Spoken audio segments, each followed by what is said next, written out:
प्रधानमंत्री मोदी इस वक्त बोल रहे हैं, हम आपको सीधे लिए चलते हैं। आपके प्रयास से आप जल्द ही हासिल कर लेंगे, ये मुझे पक्का विश्वास है।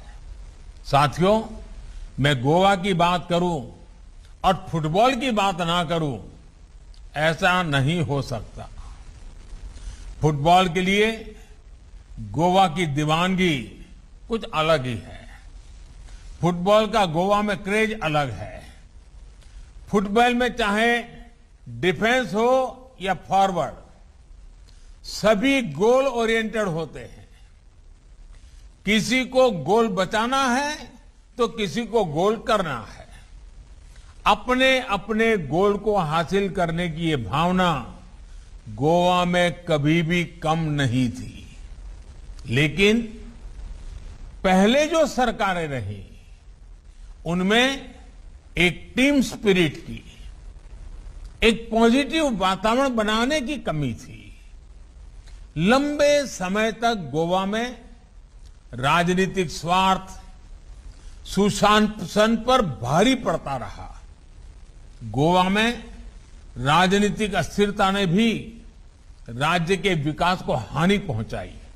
लेकिन बीते कुछ वर्षों में इस अस्थिरता को गोवा की समझदार जनता ने स्थिरता में बदला है।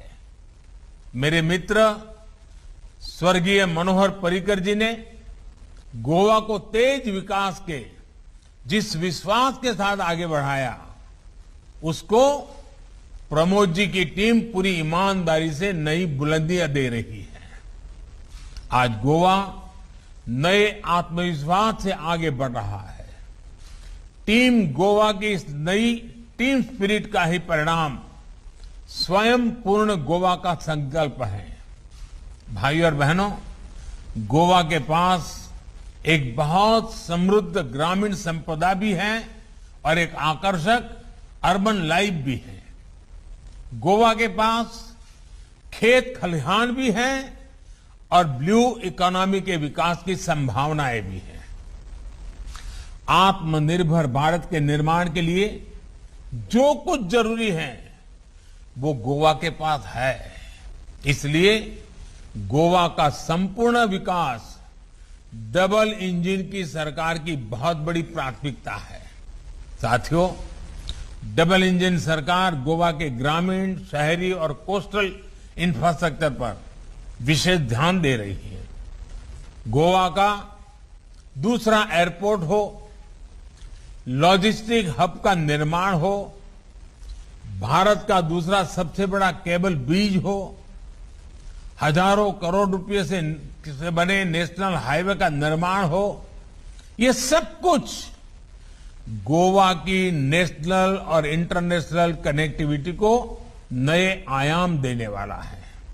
भाइयों और बहनों, गोवा में विकसित होता इंफ्रास्ट्रक्चर किसानों, पशुपालकों, हमारे मछुआरे साथियों की इनकम को भी बढ़ाने में मदद देगा। ग्रामीण इंफ्रास्ट्रक्चर, इसके आधुनिकीकरण के लिए इस वर्ष गोवा को मिलने वाले फंड में पहले की तुलना में 5 गुना वृद्धि की गई है। गोवा के रूरल इंफ्रास्ट्रक्चर के विकास के लिए केंद्र सरकार ने 500 करोड़ रुपए गोवा को आवंटित किए हैं। इससे कृषि और पशुपालन के क्षेत्र में गोवा में हो रहे काम को नई गति मिलेगी।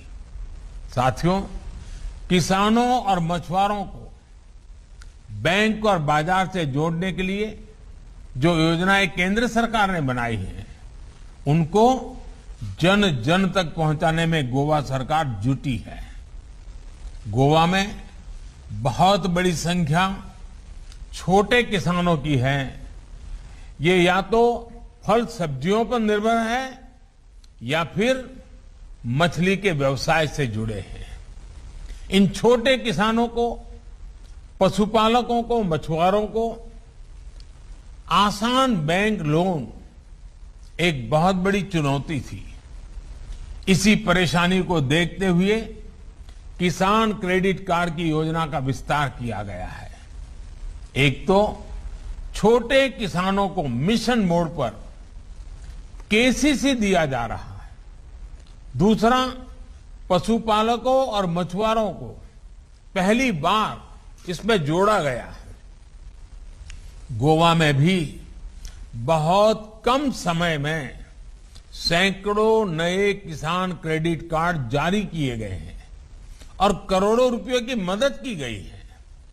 पीएम किसान सम्मान निधि से भी गोवा के किसानों को बहुत बड़ी मदद मिली है। ऐसे ही प्रयासों के कारण अनेक नए साथी भी खेती को अपना रहे हैं।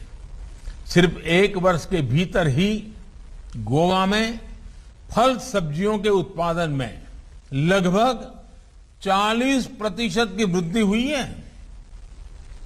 दूध का उत्पादन भी 20% से ज्यादा बढ़ा है।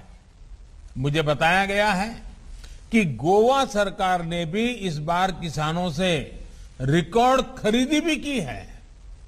साथियों, स्वयं पूर्ण गोवा की एक बड़ी ताकत फूड प्रोसेसिंग इंडस्ट्री होने वाली है।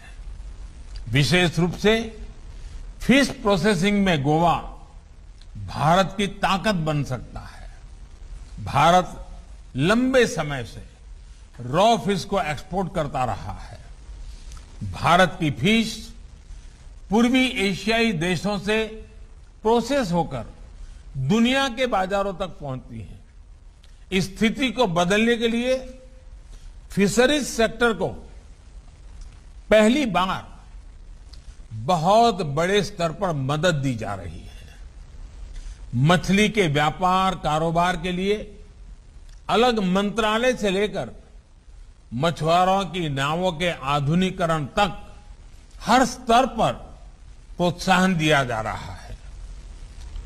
प्रधानमंत्री मत्स्य संपदा योजना के तहत भी गोवा में हमारे मछुआरों को बहुत मदद मिल रही है। साथियों, गोवा का पर्यावरण और गोवा का पर्यटन, इन दोनों का विकास भारत के विकास से सीधे जुड़ा है। गोवा भारत के टूरिज्म सेक्टर का एक अहम केंद्र है। तेज गति से बढ़ रही भारत की अर्थव्यवस्था में टूर, ट्रैवल और हॉस्पिटैलिटी इंडस्ट्री का हिस्सा लगातार बढ़ रहा है। स्वाभाविक है कि इसमें गोवा की हिस्सेदारी भी काफी अधिक है। बीते कुछ सालों में टूरिज्म और हॉस्पिटैलिटी सेक्टर को गति देने के लिए हर प्रकार की मदद दी जा रही है। वीजा ऑन अराइवल की सुविधा का विस्तार किया गया है। कनेक्टिविटी के अलावा दूसरे टूरिज्म इंफ्रास्ट्रक्चर के विकास के लिए भी बीते सालों में केंद्र सरकार ने करोड़ों रुपयों की मदद गोवा को दी है। साथियों, भारत के वैक्सीनेशन अभियान में भी गोवा सहित देश के उन राज्यों को विशेष प्रोत्साहन दिया गया है जो टूरिज्म के केंद्र है। इसमें गोवा को भी बहुत लाभ हुआ है। गोवा ने दिन रात प्रयास करके अपने यहां सभी पात्र लोगों को वैक्सीन की पहली डोज लगवाई। अब देश ने भी 100 करोड़ वैक्सीन डोज का आंकड़ा पार कर लिया है। इससे देश के लोगों में विश्वास बढ़ा है, टूरिस्टों में विश्वास बढ़ा है। अब जब आप दिवाली, क्रिसमस और न्यू ईयर की तैयारी कर रहे हैं तो त्योहारों और छुट्टियों के इस सीजन में गोवा के टूरिज्म सेक्टर में नई ऊर्जा देखने को मिलेगी। गोवा में स्वदेशी और विदेशी दोनों पर्यटकों की आवाजाही भी निश्चित तौर पर बढ़ने वाली है। ये गोवा की टूरिज्म इंडस्ट्री के लिए बहुत शुभ संकेत है। भाइयों और बहनों, जब गोवा विकास की ऐसी हर संभावना का 100% उपयोग करेगा तभी गोवा स्वयं पूर्ण बनेगा। स्वयं पूर्ण गोवा सामान्य जन की आकांक्षाओं और अपेक्षाओं को साकार करने का संकल्प है। स्वयं पूर्ण गोवा माताओं, बहनों, बेटियों के स्वास्थ्य, सुविधा, सुरक्षा के सम्मान का भरोसा है। स्वयं पूर्ण गोवा में युवाओं के लिए रोजगार और स्वरोजगार के अवसर है। स्वयंपूर्ण गोवा में गोवा के समृद्ध भविष्य की झलक है। ये सिर्फ 5 महीने या 5 साल का प्रोग्राम भर नहीं है, बल्कि ये आने वाले 25 सालों के विजन का पहला पड़ाव है। इस पड़ाव तक पहुंचने के लिए गोवा के एक एक जन को जुटना है। इसके लिए गोवा को डबल इंजन के विकास की निरंतरता चाहिए। गोवा को अभी जैसी स्पष्ट नीति चाहिए, अभी जैसी स्थिर सरकार चाहिए, अभी जैसा ऊर्जावान नेतृत्व चाहिए। संपूर्ण गोवा के प्रचंड आशीर्वाद से हम स्वयंपूर्ण गोवा के संकल्प को सिद्ध करेंगे। इसी विश्वास के साथ आप सभी को बहुत बहुत शुभकामनाएं, बहुत बहुत धन्यवाद। माननीय प्रधानमंत्री जी। तो आप सुन रहे थे प्रधानमंत्री नरेंद्र मोदी को। गोवा मतलब विकास का नया मॉडल। प्रधानमंत्री ने गोवा के लोगों को संबोधित करते हुए उन्होंने कहा कि ये विकास का नया मॉडल है। केंद्र राज्य डबल ताकत से गोवा के विकास में जुटी हुई है, क्योंकि यहाँ पर डबल इंजन की सरकार है। मनोहर पर्रिकर का भी उन्होंने जिक्र किया। उन्होंने कहा कि किस तरह से उन्होंने ऊंचाई तक पहुंचाया था वहां के विकास को, और अब आगे जो है उसी ऊंचाई पर और आगे उससे ले जाने की बात की जा रही है। गोवा नए आत्मविश्वास से आगे बढ़ रहा है। राजनीतिक अस्थिरता से विकास को नुकसान हुआ है, इस बात का भी प्रधानमंत्री ने जिक्र किया।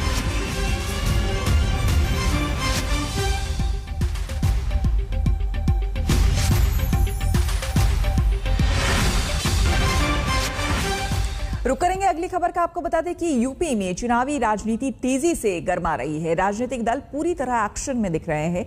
प्रियंका गांधी आज बाराबंकी में कांग्रेस की प्रतिज्ञा यात्रा की शुरुआत कर रही हैं। कांग्रेस बाराबंकी से बुंदेलखंड, सहारनपुर से मथुरा और वाराणसी से रायबरेली तक प्रतिज्ञा यात्रा शुरू कर रही है। उधर सीएम योगी पिछड़ी जातियों के एक सम्मेलन में पुरानी सरकार पर बरसे और अपनी सरकार के विकास के कामों को गिनाया। बीजेपी का फोकस इस बार गैर यादव जातियों पर है। लखनऊ में बीजेपी लगातार सम्मेलन कर रही है। उधर मेरठ में अजदुद्दीन ओवैसी का अल्पसंख्यकों के साथ एक कार्यक्रम है। यूपी के मुख्यमंत्री योगी आदित्यनाथ लगातार पिछड़ी और अन्य पिछड़ी जातियों से संवाद कर रहे हैं। आज एक कार्यक्रम में योगी ने विरोधियों पर जोरदार हमला किया। और जो देश का हितैषी होगा वही प्रदेश का हितैषी होगा।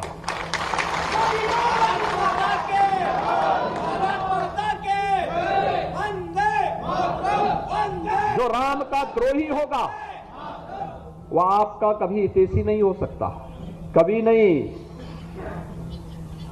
याद रखना, रामद्रोही आपका हितैषी कभी नहीं हो सकता। और पहचानने की आवश्यकता है, अपने पूर्वजों को स्मरण करने की आवश्यकता है, अपने आराध्य देवों को स्मरण करने की आवश्यकता है। मैं इसी विश्वास के साथ आपका आह्वान करूंगा, एक एक व्यक्ति तक जाइए अभी से अपनी पूरी ताकत के साथ। एक भी व्यक्ति इधर उधर नहीं जाना चाहिए, क्योंकि आज स्थिति बहुत स्पष्ट हो चुकी है। कुछ लोगों ने कश्मीर में समस्या पैदा की। प्रधानमंत्री मोदी जी के नेतृत्व में कश्मीर में आतंकवाद की जन्नी धारा 370 सदियों के लिए समाप्त हो गई। कुछ लोगों ने अयोध्या में राम जन्मभूमि पर भव्य मंदिर निर्माण के मार्ग में बाधाएं पैदा की, राम भक्तों पर गोलियां चलाई।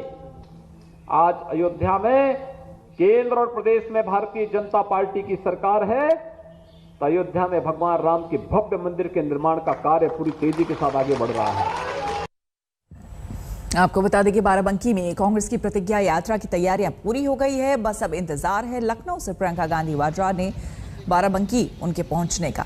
तस्वीरें आपको हम दिखा रहे हैं बाराबंकी की, जहां पर प्रतिज्ञा यात्रा की शुरुआत करेंगी प्रियंका गांधी। तो उत्तर प्रदेश के विधानसभा चुनाव से पहले एक तरह से शंखनाद इसे माना जाए, जिस तरह से चुनावी रफ्तार पकड़ रही है, चुनावी गलियों में सरगर्मी जो है वो बढ़ रही है। उसके मद्देनजर बाराबंकी में देखिए किस तरह से प्रतिज्ञा यात्रा की तैयारियां हो चुकी हैं। हर तरफ पोस्टर पटे हुए हैं प्रियंका गांधी की तस्वीरों से। और आतंकी हमले में शहीद हुए परवेज अहमद डार के परिवार वालों से इस वक्त गृह मंत्री अमित शाह मुलाकात कर रहे हैं। इन तस्वीरों में आप देख सकते हैं, आपको बता दें थोड़ी देर पहले ही अमित शाह श्रीनगर पहुंचे और उसके बाद सबसे पहले शहीद के परिजनों से मिलने के लिए वो पहुंचे।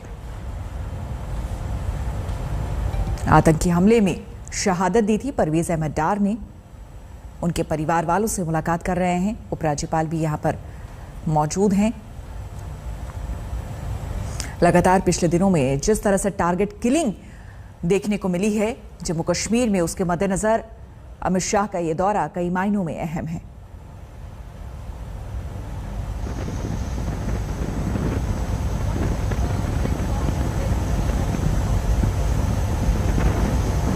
आपको बता दें कि आज कई कार्यक्रम होने वाले हैं। अगले 3 दिनों तक गृह मंत्री अमित शाह जम्मू कश्मीर के दौरे पर हैं और इस बीच कई कार्यक्रम में वो हिस्सा लेंगे, जिसमें जो खबर आई थी सबसे पहले, जैसे कि आप तस्वीरों में भी देख सकते हैं, शहीद के परिवार वालों से वो मिल रहे हैं, बातचीत कर रहे हैं। परवेज अहमद डार ने शहादत दी थी, एक आतंकी हमले में उनकी मृत्यु हो गई थी। इसके अलावा आपको बता दें कि लगातार इस बीच जिस तरह से आतंकियों ने टारगेट किलिंग यहां पर शुरू की है, पिछले दिनों 5 लोगों की हत्या कर दी थी आतंकियों ने। खबरों के मुताबिक उनके परिवार वालों से भी मिलने के लिए जाएंगे गृह मंत्री। कश्मीरी पंडित माखनलाल बिंद्रू के घर, और ये तस्वीरें आपको हम दिखा रहे हैं शहीद परवेज अहमद डार की, जिन्होंने आतंकी हमले में जिनकी शहादत हुई है। इन्हीं के परिवार वालों से मुलाकात कर रहे हैं इस वक्त गृह मंत्री। कहीं ना कहीं लोगों के बीच में यह भरोसा जताने की कोशिश है उनकी कि केंद्र लगातार नजर बनाए हुए है, नजर रखे हुए है, और जम्मू कश्मीर एक अभिन्न अंग है हमारे देश का, और इसीलिए हुकूमत हर जगह एक है, किसी भी हाल में आतंकियों को बख्शा नहीं जाएगा। इसी बात का साफ संदेश और मैसेज देते हुए गृह मंत्री की ये तस्वीरें सीधे श्रीनगर से। साथ ही साथ ये तस्वीरें इस बात को भी पुख्ता करती है कि आतंकियों ने इस बीच जो डर और खौफ का माहौल बनाने की जम्मू कश्मीर में कोशिश की है, वो सफल नहीं हो सकता।